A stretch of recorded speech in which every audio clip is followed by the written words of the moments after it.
तृप्ती देसाई यांनी आज अशोक खरातच्या मिरगाव येथील दगडी महालाला भेट देत त्याचं कोट्यवधी रुपयांच्या साम्राज्याची पाहणी केली आणि ईशान्येश्वर मंदिरामध्ये जाऊन त्यांनी दर्शन घेतलं। यावेळेस त्यांच्यासोबत संवाद साधलाय लोकशाही मराठीचे प्रतिनिधी गोविंद साळुंके यांनी। पाहूयात। आपण मीर गावामध्ये आहोत। याच ठिकाणी महादेवाचं मंदिर आहे आणि ह्या मंदिराच्या गाभाऱ्यामध्ये देखील ह्या राक्षसाने घाण असं कृत्य जे आहे ते केलेलं आहे। आपल्यासोबत तृप्तीताई देसाई आहे, त्यांनी देखील दर्शन घेतलेलं आहे।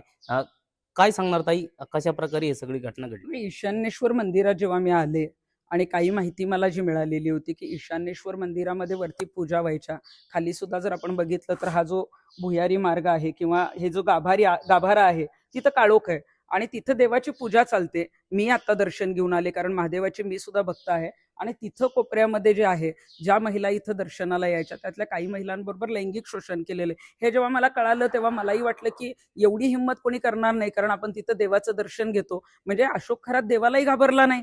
जेव्हा गावकऱ्यांनी ही माहिती दिली किंवा माझ्याकडे जेव्हा लोक आले तेव्हा ही घृणास्पद माहिती दिली, तेव्हा खूप वाईट वाटलं। आणि ह्या अशोक खरातला मग राजकीय नेत्यांनी, सरकारी अधिकाऱ्यांनी, महिला आयोगाच्या अध्यक्षांनी का पाठीशी घातलं? म्हणजे तो सरळ सरळ लोकांच्या गर्दीमध्ये सुद्धा महिलांना बाजूला घेऊन मंदिरामध्ये जिथे देवाची पवित्र पूजा चालते तिथेही तो जे आहे ते असं घाणेरडं कृत्य करायचा। म्हणजे कुठंतरी त्याला मागे खेचण्याचा, त्याला हे प्रकरण दाबण्याचा प्रयत्न केला। परंतु आमच्याकडे 5 मार्चला जेव्हा हे प्रकरण आलं तेव्हा 6 मार्चला आम्ही जे आहे ते SP नगरकडे पाठवलं।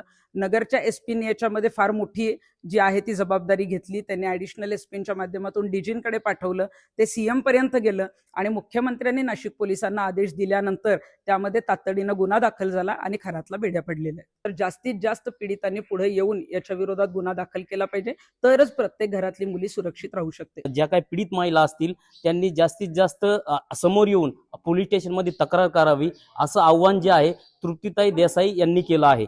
गोविंद साळुंके, लोकशाही मराठी, मिरगाव। लोकशाही मराठी, ऐका, पहा, जागरूक रहा।